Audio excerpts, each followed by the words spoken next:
very strange, right? The president's tweet last night. I mean, he does not normally tweet at 1 a.m.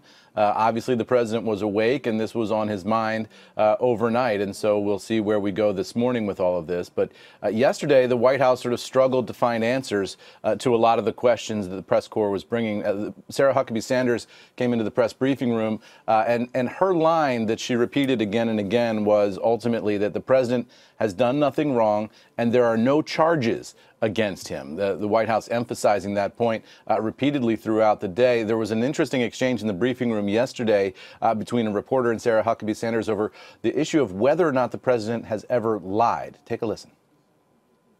Can you stand here today and say the president has never lied to the American people? Because so many people now look back at that tape of him on Air Force One saying he knew nothing about these payments, when in fact we now know he knew everything about these payments. So has he lied? Look, again, I think that's a ridiculous accusation. The president in this matter has done nothing wrong, and there are no charges against him.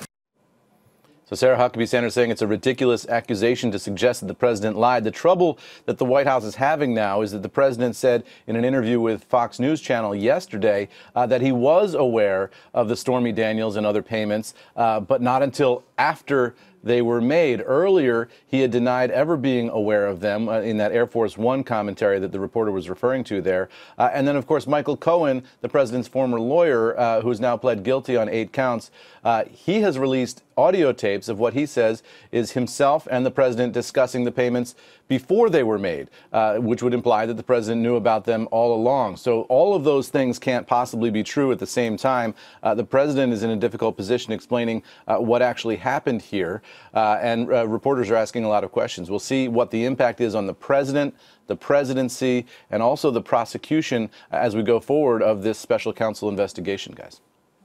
We got to wait for that.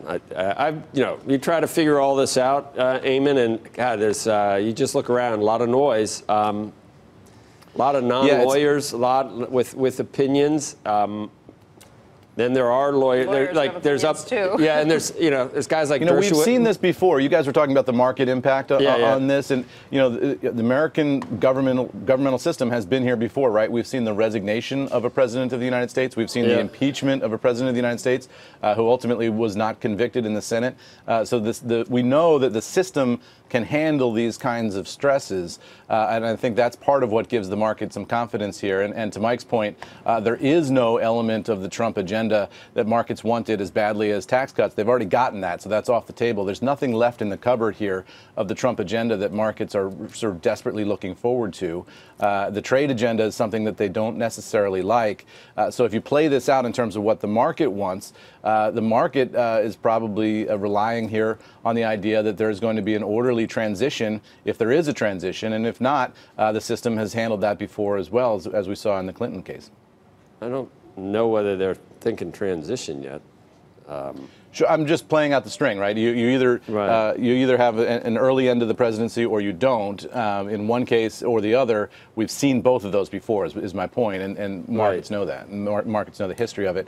And there's no element of the Trump agenda that markets are looking forward to in a way that they were looking forward to those tax cuts, and they've already got those in the bank. Everything is like a snapshot at a point in time, and at this point, I don't know who to listen to necessarily, but if the Mueller investigation at this point, if this was everything, Manafort and Cohen and payoffs to Stormy Daniels, whatever it was, if the additional stuff that Cohen's talking about and Lanny Davis, who knows whether that, and who knows whether you can prove it, too. Look, you've got a problem. You've got a problem because Lanny Davis is out there floating the idea that that Michael Cohen, the president's former attorney, knows something about the president's advanced knowledge of computer hacking by Russian intelligence and possibly cheered that on. We have no idea what Mueller, until he presents his point, we have no idea. So it's tough to make any type of prognosis about the overall thing. But where we are right now, I'm getting the feeling that this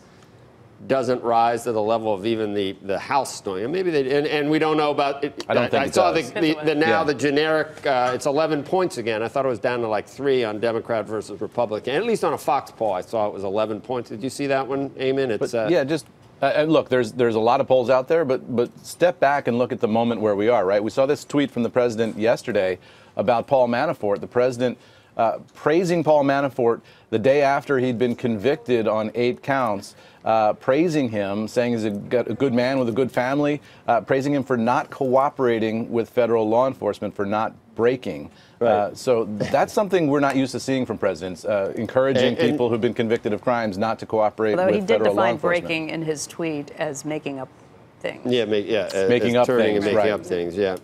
Right.